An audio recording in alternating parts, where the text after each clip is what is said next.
వినియోగదారులకి సామాన్య ప్రజలకి ఒక పండుగ.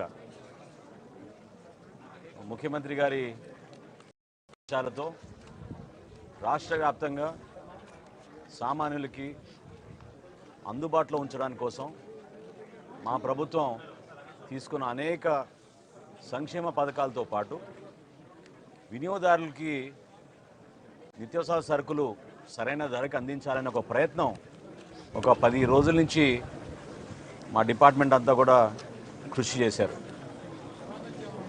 అనేక ప్రాంతాల్లో రైతుల గురించి మేము కలిసినప్పుడు వాళ్ళ సమస్యలు మేము అర్థం చేసుకున్నప్పుడు ఉప ముఖ్యమంత్రి గారు పవన్ కళ్యాణ్ గారు కాకినాడలో కూడా మేము రైతులకి ధాన్యం కొనుగోలు విషయంలో అన్యాయం జరుగుతున్న దానిపైన ఆ రోజు కూడా మేము పోరాటాలు చేశాం.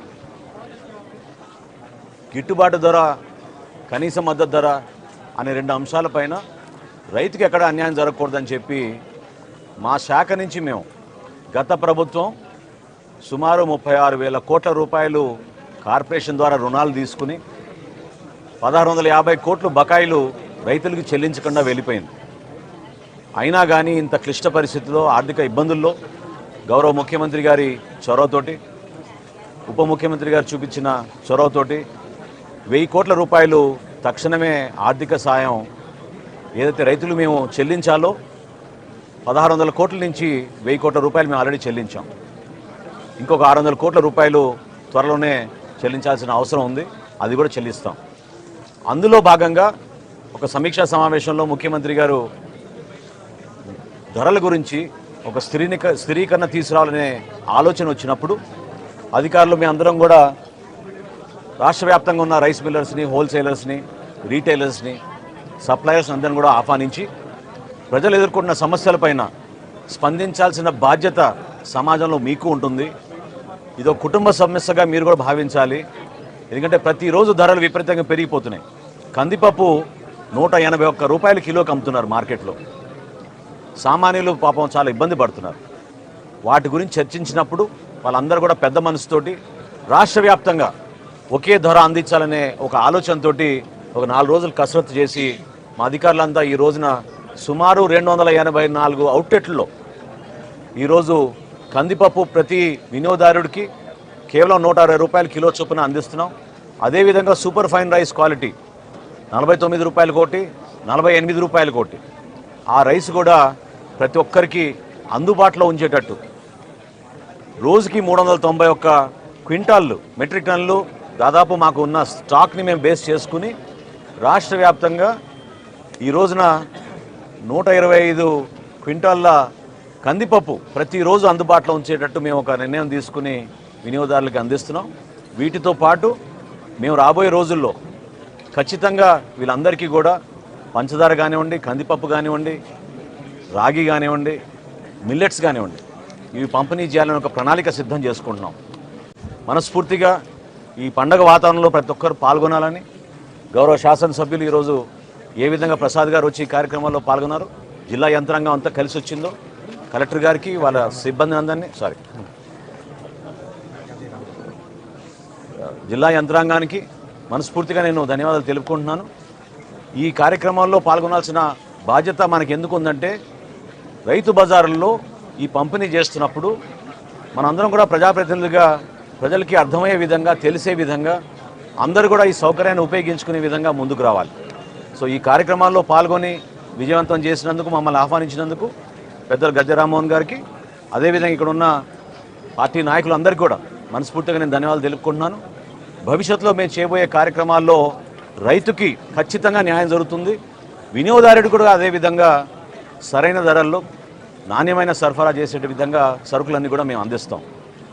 దీంతో పాటు మేము రాష్ట్ర వ్యాప్తంగా ఎక్కడ కూడా పొరపాటు జరగకుండా మా పబ్లిక్ డిస్ట్రిబ్యూషన్ సిస్టంలో సామాన్యులకి అందించాల్సిన రైస్ని ఎక్కడ కూడా పొరపాటు జరగకుండా, అవకతవకలు జరగకుండా అందించే బాధ్యత కూడా మేము తీసుకుని అన్ని ప్రాంతాల్లో మేము దాడులు చేసుకుంటూ ఎక్కడ కూడా పొరపాటు లేకుండా మిల్లర్స్ అందరినీ కూడా సహకరించమని నేను కోరడం జరిగింది. దానికి వాళ్ళు మనస్ఫూర్తిగా ముందుకొచ్చారు.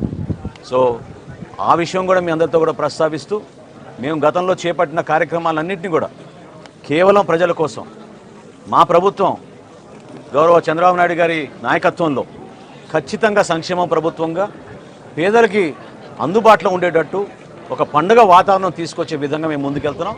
దానికి మీరు అందరూ కూడా సహకరించమని మనస్ఫూర్తిగా కోరుకుంటున్నాను. సార్ ఇంకా ఈ నెంబర్స్ ఏమైనా పెరుగుతాయా? స్టాల్స్ నెంబర్స్ పెరుగుతాయి అంటే ఈ మొదటి రోజు కదండి, ఈ రోజు ఉన్న స్పందన చూసి ప్రతి ఒక్కరు కూడా చాలా ఆశ్చర్యపోతున్నారు. ఇప్పుడే నేను ఎమ్మెల్యే గారితో కూడా నేను మాట్లాడినప్పుడు అదే అన్నాను, రైతు బజార్లో ఈ విధంగా స్పందించడం అనేది చాలా గొప్ప విషయం. 284 అవుట్లెట్లు ఈరోజు ప్రారంభించాం. ఇది కేవలం రైతు బజార్లే కాదు, మన రాష్ట్రంలో ఉన్న హోల్సేలర్స్ అందరూ కూడా, రీటైలర్స్ అందరూ కూడా ఇదే ధరకు అమ్మాలనే ఒక నిర్ణయానికి వచ్చాం. సో పెద్ద పెద్ద రీటైలర్స్ డీమార్ట్ కానీ, రిలయన్స్ కానీ, ఉషోదయ కానీ ఇవన్నీ ఏవైతే ఉన్నాయో సూపర్ బజార్లు, వాటన్నింటిలో కూడా ఇదే ధరకి 160 రూపాయలకి కందిపప్పు సామాన్యులకు అందించే విధంగా చర్యలు తీసుకున్నాం. దీనికి ఏమైనా వాళ్ళతో మాట్లాడడం చర్చ జరిగింది, వాళ్ళు అంగీకారం వచ్చినాకనే మేము నిర్ణయం తీసుకుని ప్రకటించాం.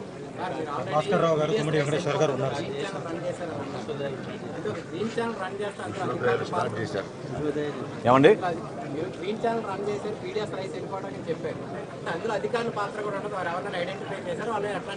ఒక్క కాకినాడలోనే ఈ రోజు వరకు మేము 249 మెట్రిక్ టన్నులు బియ్యాన్ని మేము సీజ్ చేశాం. దానిపైన సమగ్రమైన ఎంక్వైరీ జరుగుతోంది. స్థానికంగా ఉన్న కలెక్టర్ గారు, జాయింట్ కలెక్టర్ గారు, మా డిఎస్ఓ, డిఎం అందరూ కూడా ప్రతిరోజు దాడులు నిర్వహిస్తూనే ఉన్నారు. 43,000 మెట్రిక్ టన్నులు ఒక కాకినాడలోనే దొరికిందంటే ఏ విధంగా రాష్ట్ర వ్యాప్తంగా వీళ్ళు గ్రీన్ ఛానల్ మెయింటైన్ చేసుకుని ముందుకెళ్లారో మీ అందరికీ తెలుసు. ఇందులో ఆశ్చర్యకరమైన విషయం ఏంటంటే కొంతమంది ఐపీఎస్ అధికారులు, నాకున్న సమాచారం ఒక 5 ఐపీఎస్ అధికారులు కూడా దీంట్లో ఇన్వాల్వ్ అయ్యారు. సో ఖచ్చితంగా దీనిపైన సమగ్రమైన విచారణ జరిపిస్తాం. ఎవరైనా సరే దీనిపైన బాధ్యత తీసుకోవాల్సిన అవసరం ఉంటుంది. కాబట్టి నిజాయితీగా పనిచేసి పేదల కోసం అందించాల్సిన ధాన్యాన్ని, బియ్యాన్ని ఏ విధంగా వీళ్ళు కొల్లగొట్టారో దానిపైన ఖచ్చితంగా మేము యాక్షన్ తీసుకుంటాం.